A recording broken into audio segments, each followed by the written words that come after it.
Hello, I'm Annette Young and welcome to the 51%, a show about women reshaping our world. Coming up, the disturbing world of Japan's junior idols, where girls are marketed as stars from a very young age and perform from an audience made up mainly of middle-aged men. Also, we meet the Cameroonian businesswomen whose success has helped make their nation one of the top 3 African countries with the most female entrepreneurs. And the indigenous Ecuadorian leader whose struggle to save her ancestral lands has made her one of Time's 100 people of influence. But we begin in Japan, where pop idols are sexy-looking female starlets who are getting younger and younger. This lucrative industry relying on the devotion of fans who are often old enough to be their fathers and willing to fork out large sums of money for photos, merchandise and the chance to meet their pre-teen idols. Our correspondents in Tokyo sent us this report. It may look like a high school performance, but this is a paid concert in a basement in Shibuya, Tokyo's party district. It's only 10 in the morning, but the fans are already going wild. The audience is almost entirely male, and they're all here to cheer their idols. In Japan, the term is used for pop music starlets idolized by their fans. Most idols combine a simple recipe for success: sexy costumes paired with an innocent, childlike charm.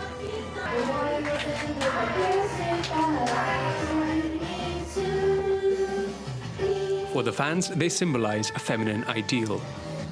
There are more than 10,000 idols in Japan, like Rina, who has been in the profession for about a year.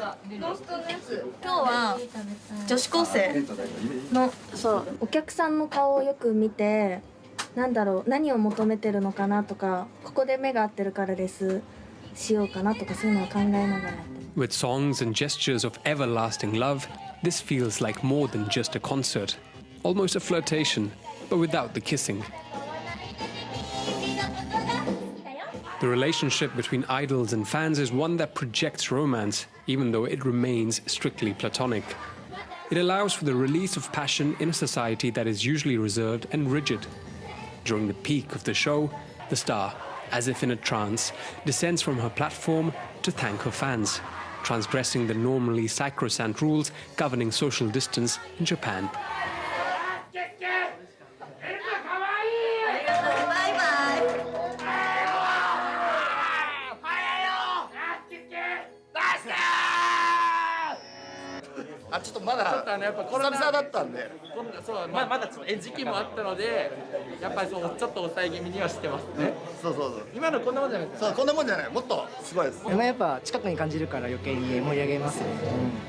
For the past decade, this fantasy world has been booming in Japan. And it is an incredibly lucrative business. With more than 60 million albums sold, AKB48 is the second most popular band in Japanese music history. Once they get older, the stars are replaced by younger performers, making idols similar to consumer products, with expiry dates dictated by their popularity. They're not allowed to have a boyfriend in order to always remain available to their fans, who are mostly single. A phenomenon that's attracting growing criticism as the idols keep getting younger.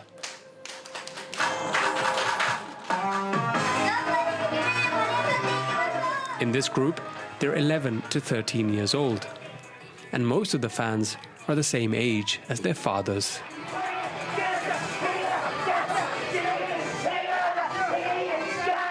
After the concert comes the moment the fans have been waiting for, a chance to meet their idols. For €25, they get a signed photo and one strictly timed minute to speak to the idol.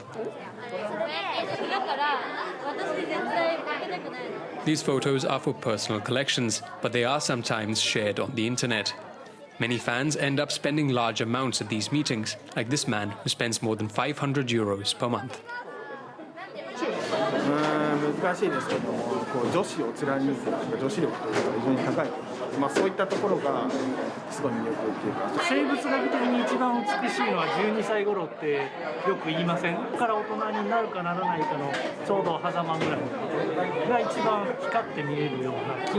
These feelings border on pedophilia, but the men claim they have no sexual attraction, just an idealized admiration for these young girls. According to their parents, there has never been any incident of fans misbehaving with the girls. To Cameroon now, which is still a deeply patriarchal society, but where an increasing number of women are forging successful careers in the world of business. Despite the obstacles in their way, they've managed to make Cameroon the #3 African country with the most female entrepreneurs after Nigeria and South Africa. This report from our team on the ground. Louise Tala is installing a solar plant and intends to build a solar energy farm in isolated villages like this one. In 8 years, she has become a leader in the renewable energy sector, and her sales revenue have reached 1 billion CFA francs, 1.5 million euros, a huge success for a woman in a sector mostly dominated by men. The first difficulty is prejudice. People still believe that a woman is incapable of going all the way. They even give us fair contracts to see if we can succeed. However, in the end, everyone's happy. I can reassure you that I have partners who are happy with my work. This female entrepreneur is one of the most powerful women in Douala, Cameroon's economic capital. Each month, she hosts several workshops like this one. In sub-Saharan Africa, only 1 in 3 businesses is owned by a woman. Coaching enables the young African girl to understand that she can be an entrepreneur. It's to help young ladies understand that they do not need to depend on others. After an exhausting day, Louise comes home to her family. She multitasks every day as a businesswoman, a wife, and a mother. In Cameroon, women are responsible for educating their children. Her husband, Daniel, is also the head of a business. She runs the family, so she's more responsible for herself, for the fate of her business, and the fate of the family. So she looks after the family much more than I do.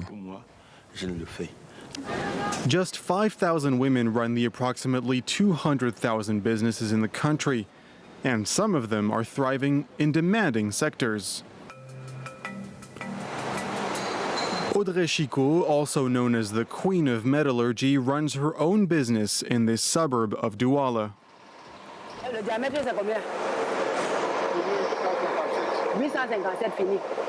This former model and singer has been at the helm of this company for 17 years. Her business generates nearly 1 million euros per year. Today, she supervises the work of 100 employees, all men. She wants more women to run the production of industrial materials in Cameroon. If I am respected in the trade more than men and by those at the core of the profession, it is because I go on site. A reputation that Audrey Chicot built over the years. According to her employees, it was challenging having a woman be the manager. It was challenging working with our GM, who gave us orders from time to time. We've learned over time that only work counts.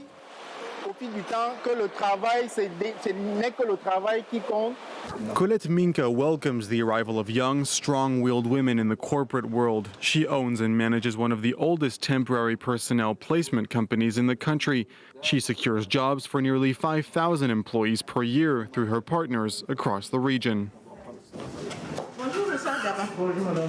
When she started her business in the 90s, she encountered countless hurdles. Banks even refused to give her loans. At the start, we barely had any clients. I went to the bank for a loan of 1.5 million. I can't tell you how much I suffered to get the credit. Since the 2000s, the business has grown.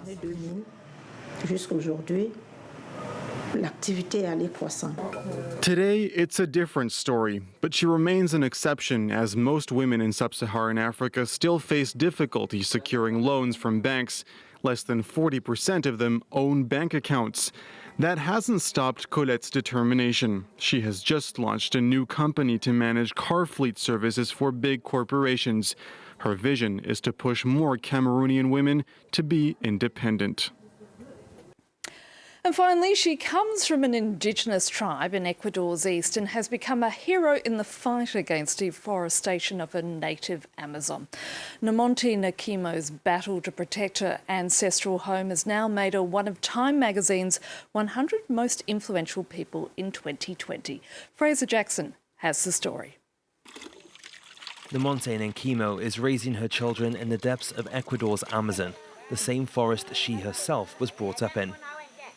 180,000 hectares of pristine jungle playground that today is under threat. At age 35, Namonte has gone from chief of the Waorani people to a recognized activist against deforestation, work that has landed her in Time magazine's 100 most influential people of 2020. This recognition is for the thousands of years that our grandparents and our ancestors defended their territory. Now we continue to fight because we know that our forest, our territory, gives us life. Without the territory, without the forest, we would not exist as indigenous peoples. Namonte is now taking on the oil industry in a bid to save her homeland. Last year, she scored an historic victory as a court ruled the government couldn't auction off their land for oil exploration. When the oil industry enters the territory, we see more poverty. It destroys our life, it contaminates our water, it destroys everything we have, our wealth and even our language. Namonte has now turned her anger towards the industrialized world. In a Guardian op-ed, she rebuked the Western way of living that she says is killing life on Earth. She wants world leaders to understand that her fight for the planet isn't just to save her tribe, but humanity itself. And that's it for this edition. You can also connect with us via our Facebook page, that of course being France24.51%, or do send us a tweet at _51%. So until our next show, bye for now.